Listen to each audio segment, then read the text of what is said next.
Pinoy Afam. Afam? Mas bata, matanda o kaedad? Kaidaran. Guwapo o mayaman?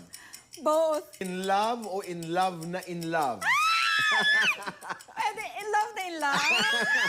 Sanya Lopez at kanyang mystery guy na pag-uusapan na raw ang pagpapakasal. Natutunan ako na kapag pumasok ka talaga sa relationship, dapat hindi ka na nakikipaglaro.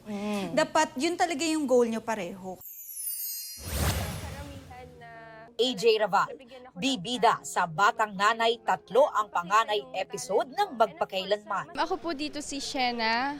Ginanapan ko po itong storya niya, kung paano po siyang naghirap sa buhay, mentally, physically, financially. Nakarelate po ako.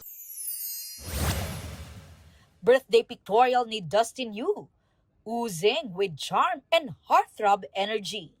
Aubrey Carampel, GMA News.